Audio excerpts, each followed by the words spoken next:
강말씀 잠시 드리겠습니다. 예배 참석하신 모든 분들 주님의 이름으로 환영합니다. 기본교리 성경 공부가 계속 진행 중에 있습니다. 우리 수요 예배 시간에는 레이기 강의를 하고 있습니다. 적극적인 동참 부탁드리겠습니다. 네, 우리 이 시간 하나님 말씀 함께 보도록 하겠습니다. 하나님 말씀은 출애굽기 6장 1절부터 13절까지 말씀입니다. 다 같이 일어나셔서 하나님 말씀 출애굽기 6장 1절부터 13절 말씀 보도록 하겠습니다. 여호와께서 모세에게 이르시되 이제 내가 바로에게 하는 일을 내가 보리라. 강한 손으로 말미암아 바로가 그들을 보내리라. 강한 손으로 말미암아 바로가 그들을 그의 땅에서 쫓아내리라. 하나님이 모세에게 말씀하시되 나는 여호와이니라. 내가 아브라함과 이삭과 야곱에게 전능의 하나님으로 나타났으나 나의 이름을 여호와로는 그들에게 알리지 아니하였고 가나안 땅 곧 그들이 거류하는 땅을 그들에게 주기로 그들과 언약하였더니 이제 애굽 사람이 종으로 삼은 이스라엘 자손의 신음소리를 내가 듣고 나의 언약을 기억하노라. 그러므로 이스라엘 자손에게 말하기를 나는 여호와라. 내가 애굽 사람의 무거운 짐 밑에서 너희를 빼내며 그들의 노역에서 너희를 건지며 편팔과 여러 큰 심판들로서 너희를 속량하여 너희를 내 백성으로 삼고 나는 너희의 하나님이 되리니 나는 애굽 사람의 무거운 짐 밑에서 너희를 빼낸 너희의 하나님 여호와인 줄 너희가 알지라.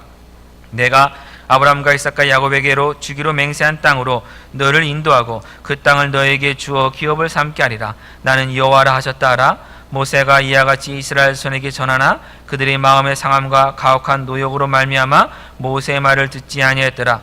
여호와께서 모세에게 말씀하시되 들어가서 애굽 왕 바로에게 말하여 이스라엘 자손을 그 땅에서 내보내게 하라. 모세가 여호와 앞에 아뢰어 이르되 이스라엘 자손도 내 말을 듣지 아니하였거든 바로가 어찌 들으리이까. 나는 입이 둔한 자니이다. 여호와께서 모세 아론에게 말씀하사 그들로 이스라엘 자손과 애굽 왕 바로에게 명령을 전하고 이스라엘 자손을 애굽 땅에서 인도하여 내게 하시니라. 아멘. 작성해 주시기 바랍니다. 출애굽기에는 엄청난 일들이 많이 기록되어 있습니다. 10가지 애굽에 내린 재앙이 있고 특별히 10번째 재앙, 그 6월절 절기와 함께 지켜지는 그 재앙도 엄청난 사건입니다. 그런가 하면 홍해가 갈라지는 사건도 이거는 상상할 수 없는 놀라운 기적이 일어난 것이고 또한 이 마라의 쓴물이 단물로 바뀌는 사건도 있습니다. 또 시내산에서 하나님께서 구름 속에서 강림하여 주시고 또 모세에게 십계명을 비롯한 율법을 주신 사건도 있습니다.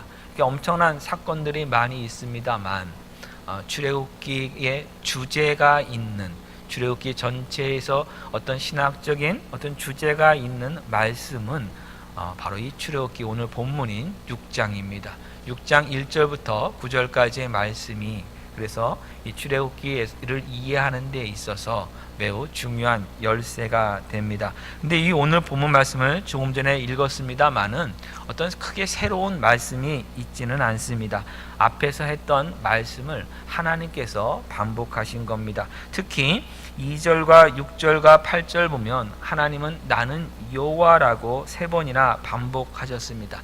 여호와라고 하는 것은 스스로 있는 자다. 나는 시작도 없고 끝도 없다. 나는 창조주다라는 겁니다. 내가 모든 것을 다 그래서 주관하며 모든 것의 주인이란 뜻이고 나는 영원하다는 것이고 변함 없다는 뜻입니다. 그 변함 없다는 것이 또 다른 뜻으로 나타난 것이 뭐냐면 내가 약속한 것은 나는 반드시 지킨다라고 하는 하나님의 선언입니다. 그것이 4절과 5절에 나와 있습니다. 하나님께서 아브라함과 이삭과 야곱과 언약을 하나님이 하셨습니다. 하나님이 주도적으로 하셨고 그 언약을 하나님이 기억하시고 하나님이 지키시는 겁니다. 왜냐하면 나는 여호와이기 때문이다라고 하나님 말씀하셨습니다. 물론 지금 이 상황은 어떤 상황이냐면 모세가 바로를 찾아갔습니다. 찾아가서 하나님의 말씀을 전하자 바로가 오히려 이스라엘 민족을 더 학대하는 사건이 일어났습니다. 그 일을 보고 이스라엘 사람들 중에서 기록원들이 어떻게 보면 지도자들입니다. 노역의 기록원들이 바로를 찾아가서 이렇게 하면 안 된다고 우리를 불쌍히 여달라고 이야기했습니다. 그러나 실제적으로는 더 어려움만은 계속되는 일이었고 그래서 그들이 바로를 만난 다음에 길을 나가는데 그 길 도중에 모세와 아론을 만나서 너희 때문에 이런 것이다 라고 모세를 비난을 합니다. 그래서 모세가 하나님 앞에 나와서 하나님 어떻게 이럴 수 있습니까에 대한 하나님의 응답이 사실 이 오늘 말씀입니다. 근데 하나님이 이렇게 응답하지 않으시고 직접 이 출애굽기에 나타난 여러 가지 앞으로 일어날 그 사건들을 미리 보여주셨으면 어땠을까 하는 생각을 합니다. 1절 보면 강한 손으로 하나님의 강한 손을 사용하셔서 상상할 수 없던 그 일들을 모세에게 직접 보여줄 수 있습니다. 마태복음 4장을 보면 예수님께서 사탄에게 시험을 받으실 때 사탄이 예수님을 데리고 높은 산으로 올라가서 천하만국의 영광을 보여주는 그 장면이 나옵니다. 생각해 보면 사탄이 엄청난 능력을 가지고 있다는 것을 지금 우리가 알 수가 있습니다. 너무나도 당연한 말이지만 하나님께서는 이 사탄과는 비교할 수 없는 창조주십니다. 창조주의 능력을 가지고 있습니다. 얼마든지 더 큰 것 하실 수 있습니다. 모세를 데리고 그냥 바로 앞으로 그냥 공간 이동할 수도 있습니다.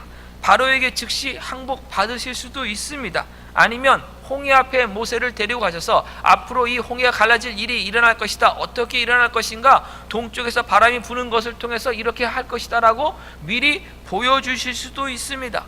당시 애굽은 피라미드를 열심히 건설하고 있었던 시대입니다. 피라미드 하나를 보여주면서 하나님께서 무너뜨리시고 또 말씀 한 번으로 다시 조립되게 하시는 그 일도 하실 수 있습니다. 근데 하나님은 그런 방법으로 모세에게 지금 말씀하지 않으셨습니다.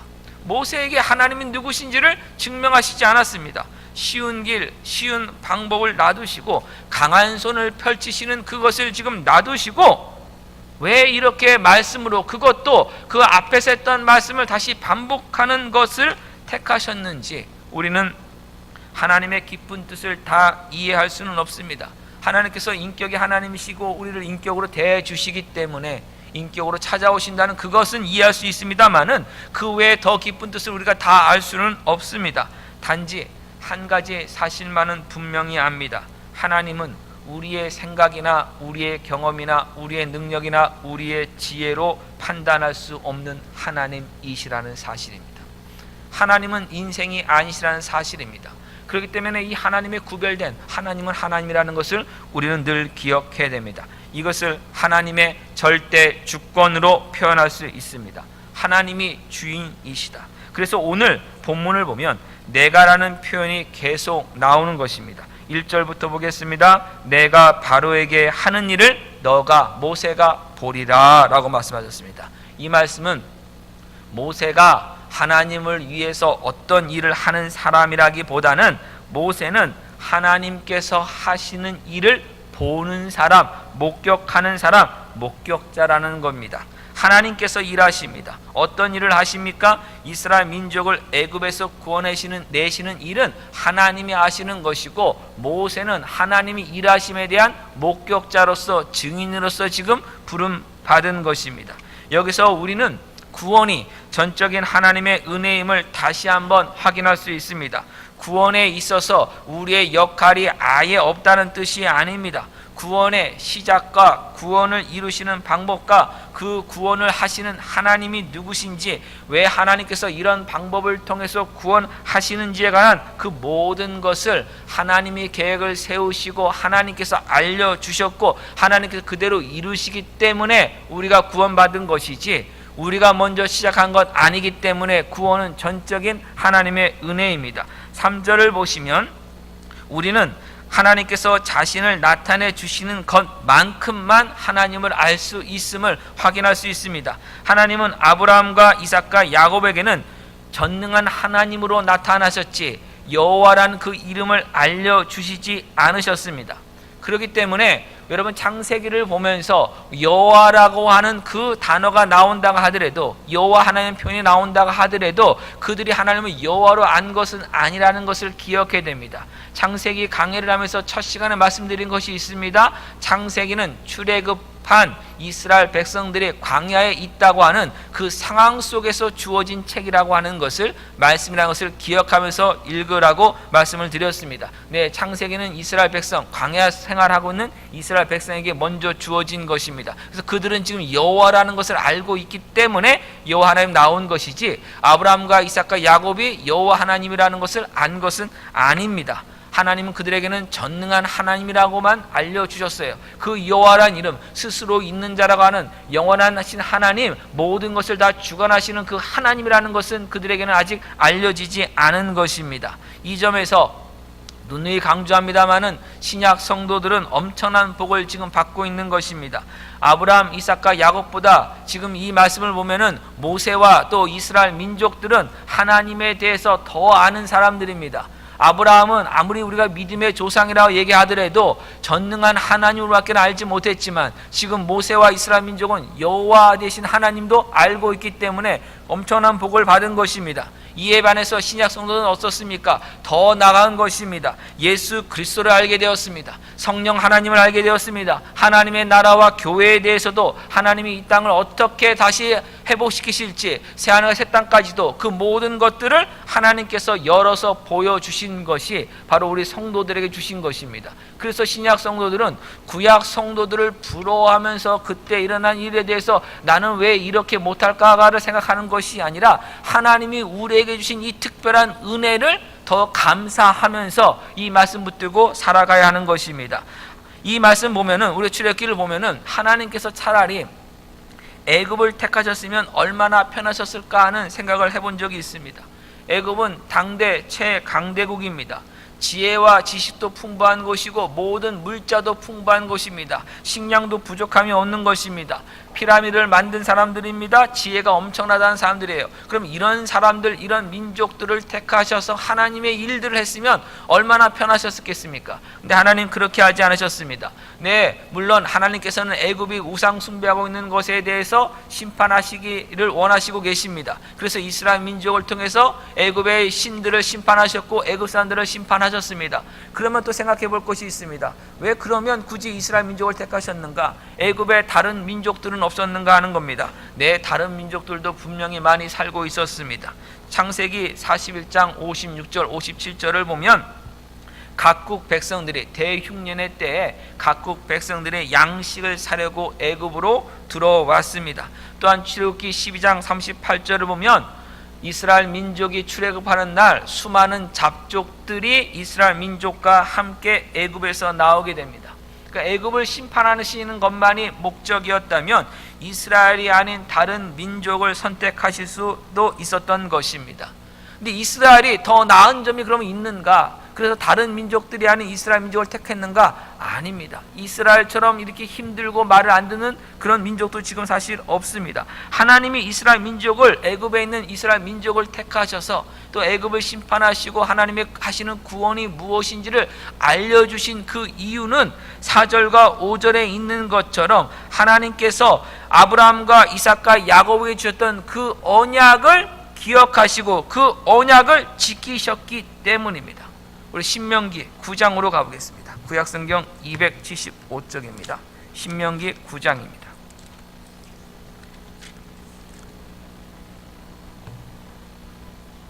(9장) 4절입니다. 구약성경 275쪽 신명기 9장 4절. 내 하나님 여호와께서 그들을 내 앞에서 쫓아내신 후에 내가 심중에 이르기를 내 공의로움으로 말미암아 여호와께서 나를 이 땅으로 인도하여 들여서 그것을 차지하게 하셨다 하지 말라. 이 민족들이 악함으로 말미암아 여호와께서 그들을 내 앞에서 쫓아내심이니라. 내게 가서 그 땅을 차지함은 내 공의로 말미암음도 아니며 내 마음이 정직함으로 말미암음도 아니요 이 민족들이 악함으로 말미암아 내 하나님 여호와께서 그들을 내 앞에서 쫓아내심이라. 여호와께서 이같이 하심은 내 조상 아브라함과 이삭과 야곱에게 하신 맹세를 이루려 하심이니라. 이스라엘 민족이 가나안 땅에 들어가서 가나안 족속들을 다 쫓아냅니다. 하나님께 다 쫓아낼 수 있도록 능력 주시고 다 인도하고 계십니다. 근데 쫓아낼 때 이스라엘 민족 스스로 우리는 정직한 민족이고 우리는 공의로운 민족이고 우리는 하나님의 말씀 받은 민족이고 우리는 특별한 민족이고 우리는 그럴 자격이 있기 때문에 이 땅에 올 수 있다라고 생각하지 말라는 것이에요.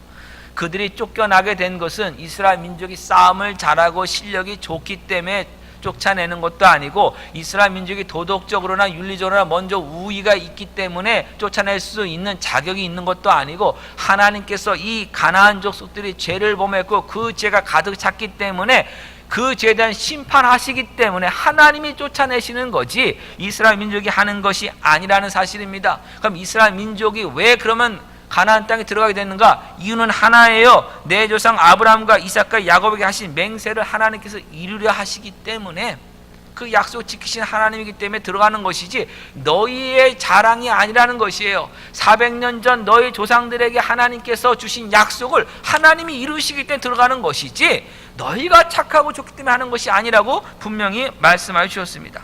또한 이것을 우리가 6절부터 보겠습니다. 그러므로 내가 알 것은 내 하나님 여호와께서 내게 이 아름다운 땅을 기업으로 주신 것이 내 공의로 말미암음이 아니니라. 너는 목이 곧은 백성이니라.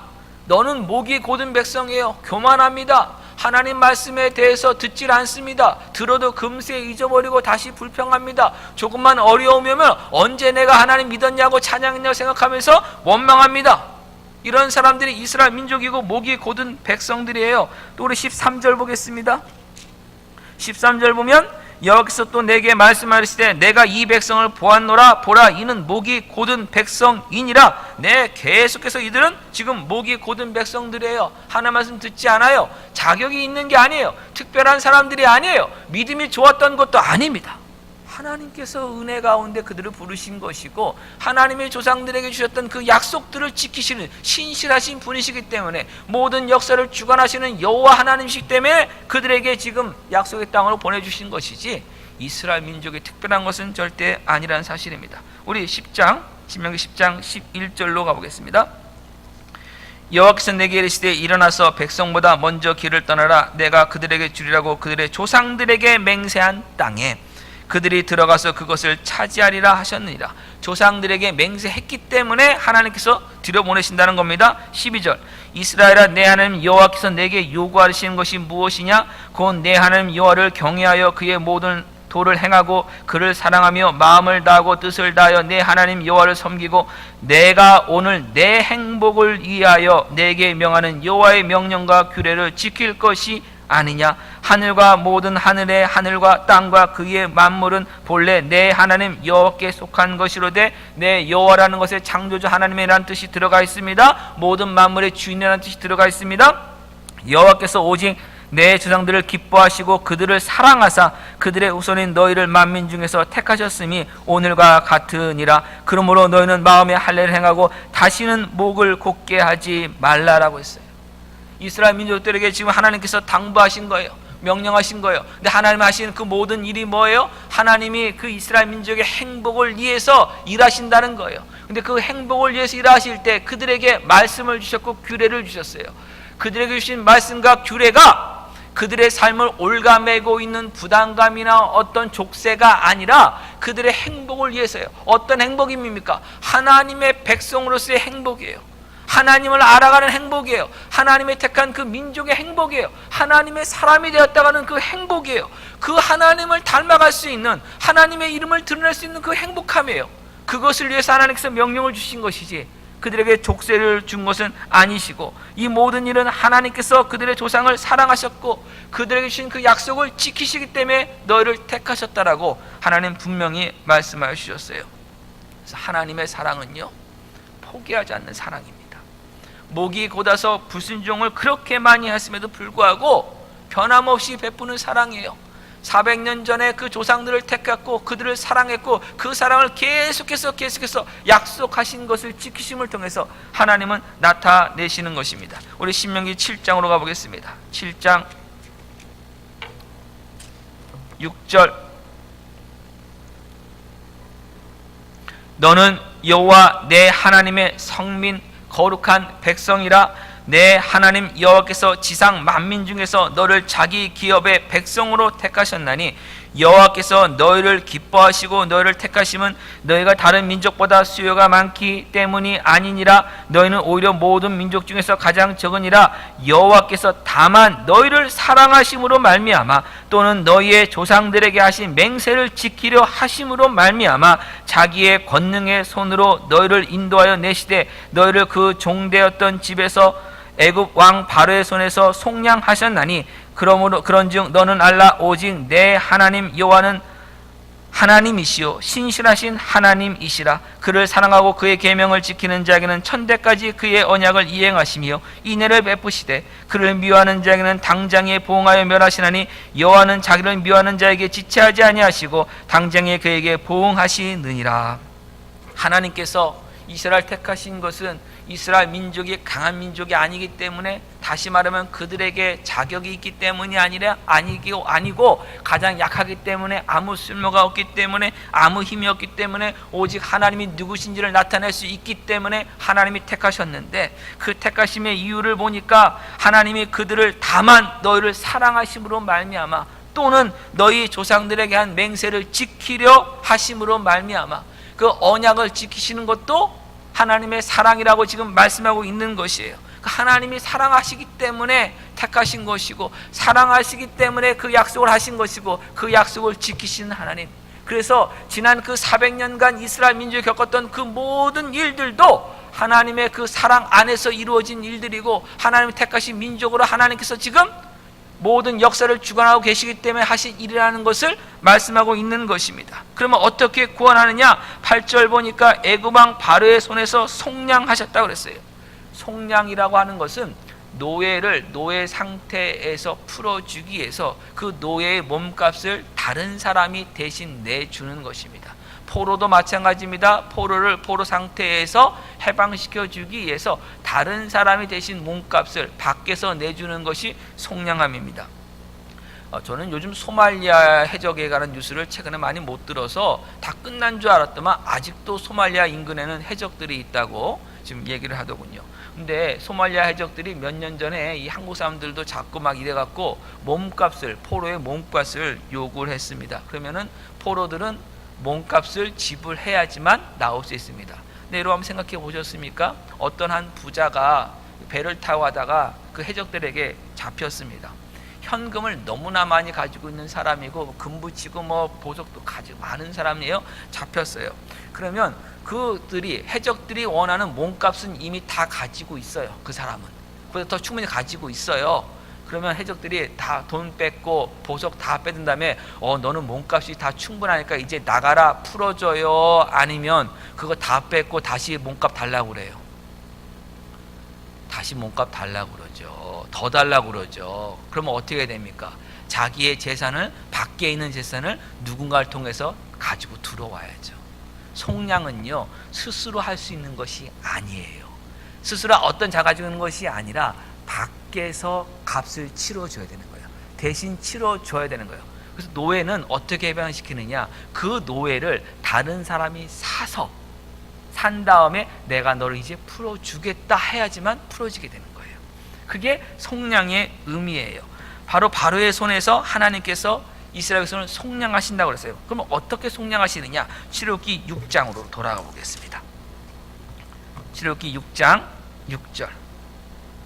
그러므로 이스라엘 자손에게 말하기를 나는 여호와라. 내가 애굽 사람의 무거운 짐 밑에서 너희를 빼내며 그들의 노역에서 너희를 건지며 편팔과 여러 큰 심판들로서 너희를 속량하여. 10가지 그 재앙은 결국은 이스라엘 민족을 속량하시는 하나님의 일입니다. 애굽에게는 심판이 있는 일이지만 이것은 하나님께서 이스라엘 민족을 속량하시기 위해서 하시는 일이기도 합니다. 그래서 특별히 마지막 10번째 재앙은 어떤 것이었습니까? 애굽에서 난 모든 장자들의 죽음입니다. 근데 이것을 속량하기 위해서 어떻게 했습니까? 어린 양의 피 흘림이 필요했습니다. 다른 것에 피 흘림이 필요한 것이에요. 바로 예수 그리스도께서 우리 죄를 속량하시기 위해서 자신의 피를 흘리신 것을 예표하는 사건입니다. 구원은 죄의 종인 상태에서 건진받음이 분명히 구원입니다. 예수님께서 이것을 하시기 위해서 우리를 건져주시기 위해서 십자가에서 피 흘려 죽으셨어요. 대속의 죽음, 대속의 피 흘림을 하셔서 우리의 죄값, 우리의 몸값, 바로 그 생명이라고 하는 그 몸값을 다 치르시는 그 죽음을 통해서 우리를 구속하셨어요. 우리를 속량하여 주셨습니다. 그러면 하나님께서 왜 이런 속량을 하시는가, 왜 이스라엘 민족을 이렇게 구원을 하시는가를 우리가 살펴봐야 됩니다. 7절 보면 너희를 내 백성으로 삼고 나는 너희의 하나님이 되리니 라고 했습니다. 노예 상태에서 그 비참한 종의 사리에서 꺼내주시는 것이 목적이 아니라 하나님의 백성으로 만드시겠다는 것이 하나님의 목적입니다. 하나님께서 구원받은 자들의 하나님이심을 나타내신 것이 목적입니다. 누구에게 나타나십니까? 모든 사람들에게, 모든 민족들에게 나타나시는 겁니다. 예수님께서 우리를 위해 죽으셨고 우리를 위해 부활하셨습니다. 그런데 그것이 죄의 종에서 꺼내 주었다는 것으로 끝나는 것이 아니라 우리를 하나님의 백성으로 삼으시고 하나님의 백성답게 훈련시키시어 우리를 통해서 하나님의 통치하심이 증거되도록 하시기 위해서 하나님은 우리를 구원하셨습니다. 하나님의 백성은 하나님의 다스리심을 받는 사람들입니다. 지금 이스라엘 민족은 현실적으로는 애굽왕 바로의 다스림을 받는 바로의 백성입니다. 바로의 종입니다. 하나님의 백성은 바로가 다스리는 것이 아니라 하나님이 이스라엘 민족을 다스리고 있다는 것을 나타낸다는 겁니다. 그러면 바로는 이스라엘 민족을 어떻게 다스렸습니까? 노예로 삼아서 다스렸습니다. 그들에게 심한 부역을 주었습니다. 폭력으로 다스렸습니다. 채찍질로 다스렸습니다. 그들의 삶을 억압하는 것으로 다스렸습니다. 자기의 이익을 위해서 다스렸습니다. 그럼 하나님의 다스리심은 무엇입니까? 바로 하나님의 성품으로, 하나님이 누구신가로 다스리는 겁니다. 하나님의 거룩하심으로 다스립니다. 하나님의 사랑으로 다스립니다. 하나님의 공의로 다스리십니다. 하나님의 신실함으로 다스리십니다. 하나님의 이러한 다스리심이 하나님의 백성들의 삶을 통해서 확인되는 것입니다. 그래서 하나님의 백성들은 누구의 통치를 받고 있느냐를 드러내는 것이에요. 바로 하나님의 통치를 받고 있다는 것을 드러내는 사람들이 하나님의 백성입니다. 그래서 우리가 죄에서 구원받았다고 멈춰서는 안 됩니다. 지금 하나님은 나라는 그 존재를 통해서 하나님께서 어떤 분이신가, 나를 다스리시고 계시는 하나님이 어떤 분이신지, 어떻게 다스리고 계시는가를 우리들의 삶, 나의 삶을 통해서 드러내시길 원하신다는 사실을 우리는 잊지 말아야 됩니다. 그런데 우리는 원치 않았던 그리스도인이라 그러면 이미 그리스도를 나타내고 있는 것입니다. 신문이나 뉴스를 보면 많은 정치인이든 경제인이든 또는 유명한 연예인이든 간에 기독교인이라고 말하고 교회 다닌다고 얘기하고 심지어는 성경을 들고 감옥에서 나오고 하여튼 여러 가지 일들을 합니다. 단식하며 성경을 책을 보고 있습니다. 그런데 하는 모습 보면 뭡니까? 세상 사람과 방불합니다. 세상 사람을 똑같은 일 합니다. 하나님 말씀 그렇게 있는데 그렇게 할 수 없는 일들을 많이 하고 있습니다. 그러면 그 신문에 기사에 댓글이 딱 달립니다. 기독교인이라고 달리질 않습니다. 개독교라고 달립니다. 그게 현실이에요. 그 사람이 뭐라고 하네, 그 사람이 자기가 그리스도인이라고 말하는 그 순간에, 성경을 가지고 있는 순간에, 교회를 다닌다고 하는 그 순간에 이미 그들은 예수 그리스도의 이름을 같이 가지고 가는 것이에요. 우리도 다 마찬가지입니다. 몇 개월 전에 뉴스에 프랑스의 한 상점에서 중국인들 출입금지라고 하는 것이 붙였다고 하는 것이 이렇게 나왔습니다. 지금 전 세계 쇼핑몰에는 중국 사람들로 인해서 지금 아주 몸살을 앓고 있는데, 워낙 많은 사람들이 와서 물건을 사니까 그들을 지금 함부로 할 수가 없는 것이에요. 한국도 그렇고 어디나 다 마찬가지인데, 그 프랑스에 와갖고 명품관에 와갖고 중국 사람들이 사는데 옷을 만약에 한번 입었으면 그래도 탈의실 가서 교체하면 입는 것이 아니라 자기 그 옷에 그냥 바로 입은 다음에 다시 그냥 던져놓고 다른 거하고 이런 식으로 많이 했다는 거예요. 그래서 너무너무 그게 그 진상 중에도 그런 진상들이 없어갖고 아예 써붙여놨다는 거예요. 출입 금지라고요. 그게 현실의 모습이에요. 그러면 보세요. 몇몇 사람이 한 일이지만 중국인들이라고 나온 거예요. 쇼핑객들이 아니라 중국인들 출입 금지가 나온 거예요. 우리가 외국에 나가면 모두가 민간 외교관이라는 그런 말이 있습니다. 하나님의 백성도 여러분 마찬가지예요. 그리스도인들은 하나님의 백성으로 이 땅에 살아가고 있습니다. 그것을 우리가 기억해야 돼요. 우리가 원하든 원치 않아든, 내가 말하든 말하지 않아든 그리스도인이라면 당연히 예수님의 이름을 가지고 우리는 살아가는 거예요. 그리고 지난주에 했던 것이 우리가 예수 그리스도의 향기예요. 우리를 통해서 예수 그리스도의 향기가 나타나는 것이에요. 그래서 우리는 우리들의 삶과 우리들의 행동을 통해서, 삶을 통해서 하나님의 다스리심이 무엇인지가 드러난다는 사실을 늘 기억해야 됩니다. 그러면 하나님께서 애굽의 노예로 살고 있는 이스라엘 민족을 하나님께서 자기 백성으로 삼으시고 또 건져주셔서 약속하신 땅으로 인도하여 주셔서 그 땅의 기업을 삼게 해주겠다고, 그 땅을 기업으로 삼게 해주겠다고 분명히 약속하여 주셨어요. 그것이 7절과 8절이에요. 이것이 다 이루어짐을 통해서 내가 여호와인 줄을 너희가 알게 될 것이다 말씀하셨어요. 여호와는 분명히 영원하신 하나님이십니다. 시간과 공간을 창조하신 하나님이십니다. 그걸 보여준 것이 지금 오늘 말씀에 나옵니다. 그 시간이라는 것은 우리에게도 과거가 있고 현재가 있고 가까운 미래가 있고 또한 좀 먼 미래가 있습니다. 과거에 하나님이 이스라엘 민족이 어떻게 하셨습니까? 과거에 하나님은 이스라엘 민족 조상들에게 나타나셨어요. 아브라함의 하나님, 이삭의 하나님, 야곱의 하나님으로 그들을 택하시고 언약을 주셨어요. 어디서요? 가나안 땅에서요. 그때도 하나님은 아브라함의 하나님이셨어요. 이삭의 하나님이셨어요. 가나안 땅에서 하나님은 전능한 하나님이셨습니다. 현재는 지금 애굽에 종살이를 하고 있습니다. 그러나 지금 이스라엘 민족, 종살이하고 있는 애굽에서 있는 그들에게도 하나님은 여호와 하나님이십니다. 애굽에서도요. 미래는 어떻습니까? 언약의 땅, 가나안 땅을 기업으로 주십니다.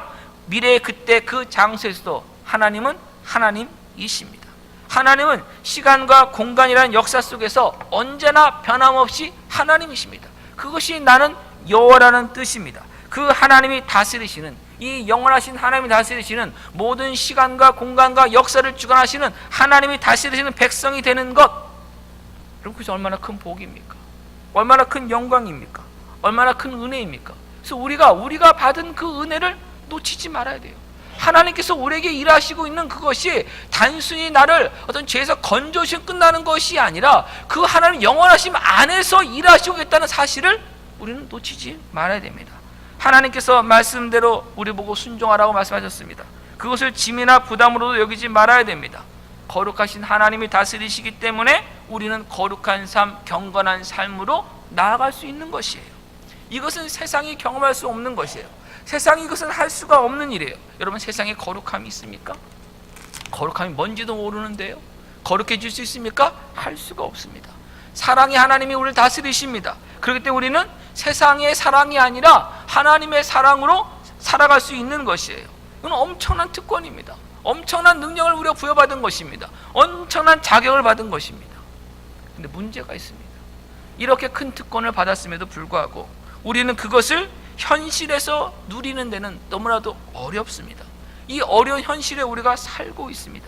그래서 우리는 이 현실에서 하나님이 우리에게 계획하신 그 영원하신 뜻, 그 하나님 영원하심 안에서 그걸 바라보고 우리의 현실을 살아가는 것, 그 살아갈 때 필요한 것이 바로 무엇이냐면 하나님에 대한 믿음입니다.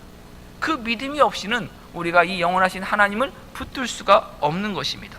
9절 보면 모세가 다시 이스라엘 자손에게 하나님 말씀을 나가서 전합니다. 근데 이스라엘 민족들이 모세의 말을 듣지를 않아요.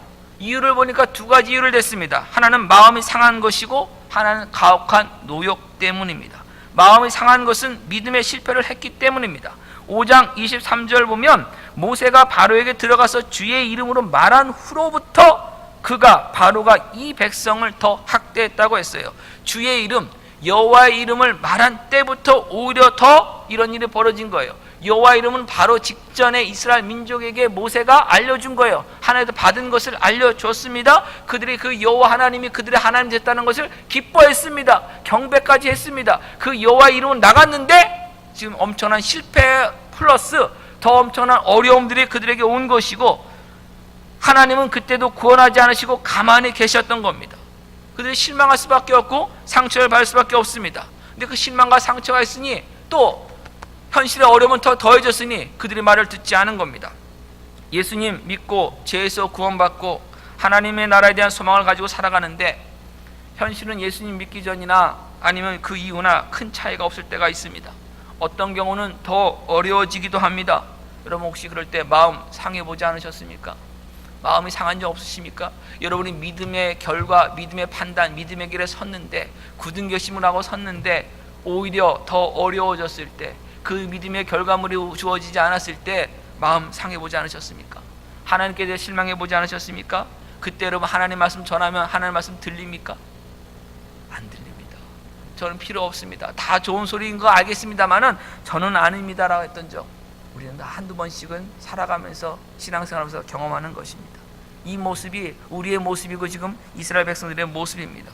그래서 모세가 다시 한번 하나님께 나아갑니다. 모세가 지금 이스라엘 민족과 한 가지 다른 것, 지난주에 말씀드렸듯이 한 가지 차이점은 모세의 믿음이 더 뛰어난 것이 아니라 어려움이 있다면 다시 그래도 하나님께 찾아간다는 사실이에요. 다시 찾아가 다시 하나님께 이해간다는 사실입니다. 그래서 하나님께 나가서 이릅니다. 그런데 하나님이 찾아온 모세에게 뭐라고 말씀하시냐면 들어가서 애굽 왕 바로에게 말하라는 거예요. 모세야 다시 가서 말하라 그러는 거예요. 그 모세가 여러분 얼마나 답답하겠어요. 여러분 한번 생각해 보세요. 여러분 어디에서 일을 하는데 그 일을 시키는 사람이 또 뭐 주인이든 누구든 일 시키는 사람이 이거 하라고 했습니다. 현실 속에서 가서 해보니까 그게 안 돼요. 다시 갔어요. 이거 안 되는데요. 해요. 예, 다시 갔어요. 또 안 돼요. 이거 안 되는데요. 하라니까요. 그럴 때 여러분 안 답답하겠습니까? 얼마나 답답하겠습니까? 근데 하나님은 또 얼마나 답답하시겠습니까? 하나님이 더 어떻게 말씀하십니까? 나는 여호와다, 나는 하나님이다, 더 어떻게 말씀하세요? 그러니까 하나님도 지금 답답하신 거죠. 모세의 마음이 우리가 이해는 돼요. 하나님, 이스라엘 자손이 내 말도 듣지 않는데 어떻게 바로가 내 말 듣겠습니까? 이거 이해 갑니다. 근데 아직도 모세가 어디까지 못 간 거예요? 하나님을 전적으로 신뢰하는, 하나님 누구신지를 온전히 붙드는 그 믿음 안으로는 아직 못 들어간 것이에요. 못 들어간 것이에요. 이스라엘 민족보다는 조금 더 하나님을 경험했기 때문에, 하나님의 말씀을 더 들었기 때문에 조금 더 나은 수준이지만요, 하나님은 지금 이들을 훈련시키셔서 믿음 안에서 자라게 하셔서 이스라엘 백성을 건져주시는 것이에요. 그래서 모세에게 다시 한번 하나님의 계획을 말씀해 주시는 것이 7장 3절부터 5절입니다. 내가 바로의 마음을 완악하게 하고 내 표징과 내 이적을 애굽 땅에서 많이 행할 것이나 바로가 너희의 말을 듣지 아니할 터인즉 내가 내 손을 애굽에 뻗쳐 여러 큰 심판을 내리고 내 군대 내 백성 이스라엘 자손을 그 땅에서 인도하여 낼지라. 내가 내 손을 애굽 위에 펴서 이스라엘 자손을 그 땅에서 인도하여 낼 때에야 애굽 사람이 나를 여호와인 줄 알리라 하시니라. 바로가 쉽게 내보내지지 않을 것이에요. 그래서 하나님 심판하실 겁니다. 근데 그 결국을 통해서 이제 알게 될 것입니다. 이 애굽 사람도 알게 될 것입니다. 나는 여호와니라. 나를 여호와로 그들이 알게 될 것이다. 이것이 여러분 이 출애굽기의 전체의 그 주제입니다. 이스라엘 민족을 하나님의 백성으로 삼으셔서 애굽에서 건져주심을 통해서 애굽 사람들이 이스라엘을 구원하신 하나님이 여호와인 줄 알게 되는 것, 그게 이 출애굽기의 내용입니다. 우리가 얻은 구원도 여러 어려움에서 건진받음입니다. 죄에서 건진받음입니다. 죄에서 구원받음입니다. 사망에서 건진받음입니다. 근데 거기에 머무르서는 안 됩니다. 이것을 넘어서서 세상이 우리를 구원하신 하나님이 여호와인 줄 알게 해야 합니다. 우리를 구원하신 하나님이 독생자 예수 그리스도의 대속의 피를 통해서, 죽음을 통해서 우리를 구원하신 은혜의 하나님, 사랑의 하나님, 영원하신 하나님, 신실하신 하나님, 약속을 지키시는 하나님이심을 그들이 알게 해야 합니다. 창조주 하나님께서 저와 여러분을 통해서, 저와 여러분의 삶을 통해서 바로 하나님이 누구신지를 이 세상에 전해지길 원하십니다. 나는 여호와라는 것이 이스라엘 민족에게만 확인되는 것이 아니라 이스라엘 민족을 통해서 애굽 사람들에게도, 더 나아가 가나안 족속들에게도 확인되게 하시는 것처럼 예수 그리스도가 저와 여러분을 통해서 이 세상에 증거되도록 하나님이 저와 여러분을 부르시고 하나님의 자녀답게 만드시고 하나님의 나라 백성답게 훈련시키고 계심에 우리가 믿음으로 순종해야 합니다. 하나님이 누구신지, 어떤 분이신지를 우리를 통해서 나타내시길 원하시는 하나님의 부르심에 우리는 감사해야 합니다. 우리같이 부족한 사람들을, 목이 고든 그 백성들을 하나님의 백성으로 삼아주시고 가장 약한 그 민족을 하나님이 그들의 하나님 되시겠다고 말씀하신 것처럼 연약한 우리, 보잘것없는 우리, 아무것도 아닌 우리들을 하나님께서 택하시고 부르셔서 나는 너의 하나님이라고 하는, 내가 너의 하나님이 되어주겠다고 하는 그 약속을 하나님 이루시고 계심에 여러분들이 감사해야 됩니다. 하나님의 다스리심이 우리를 통해서 세상에 전해져야 하고 증거되어야 됩니다. 현실의 어려움 때문에 하나님 말씀 멀리하지 마십시오.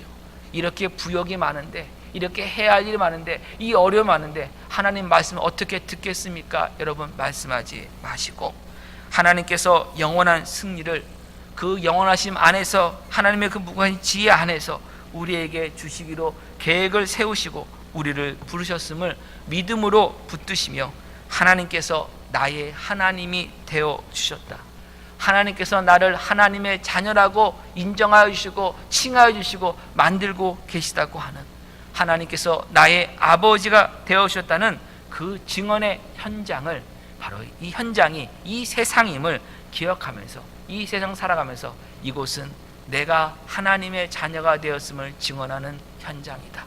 하나님은 이 세상에서 내가 하나님의 자녀임을 나타내시고 하나님이 나의 아버지이심을 나타내신다고 하는 것을 여러분 기억하시면서 믿음의 승리의 길로 나아가시길 예수님의 이름으로 간곡하게 부탁드립니다. 기도하겠습니다.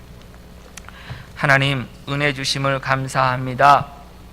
저희들 죄로 인해 영원히 죽을 수밖에 없는 비참한 죄인들이었습니다. 하나님께서 그 크신 사랑으로 찾아와 주시고 내가 너를 사랑하여 너를 불렀노라고 말씀하여 주시며, 예수 그리스도의 그 대속의 피 흘림과 죽음을 통해서 하나님의 사랑을 우리에게 확증하여 주시고 또 그 사랑을 믿을 수 있는 믿음 허락하여 주셔서 하나님을 믿으며 예수님을 믿으며 하나님의 자녀라 칭함받으며 살아갈 수 있게 하여 주신 하나님의 그 크신 은혜, 이 시간 다시 한번 감사를 올려드립니다. 하나님께서 우리를 구원하심은 죄에서 건져주심으로 끝나는 것이 아니라, 사망에서 생명으로 건져주심으로 끝나는 것이 아니라 생명의 냄새를 내며 예수 그리스도의 향기를 바라며 하나님의 백성임을, 자녀임을, 하나님 누구신지를 이 세상에 증거하는 통로가 되고 도구가 되고 사람이 되라고 우리를 부르셨다는 그 사실을 말씀을 통해 확인받았습니다. 하나님의 그 영원하신 하나님이 나의 하나님이 됐다는 그 자부심을 가지고 그 기쁨을 가지고 이 땅의 삶 믿음으로 승리하며 살아갈 수 있도록 하나님 도와주시옵소서. 세상과 타협하지 않고 세상에 넘어지지 않고 세상에 굴복하지 않고 하나님의 자녀된 왕이신 하나님, 모든 역사를 주관하시는 여호와 하나님의 자녀라고 하는 그 기쁨을 가지고 믿음을 가지고 승리하는 저희 모두가 되게 하여 주셔서 저희 삶을 통해서 예수 그리스도의 주인 되심이 선포되게 하여 주시고 예수 그리스도의 구원자 되심이 증거되게 하여 주시며 성령님의 동행하심과 함께하심과 인도하심이 나타나게 하여 주시옵소서. 예수님의 이름으로 기도합니다.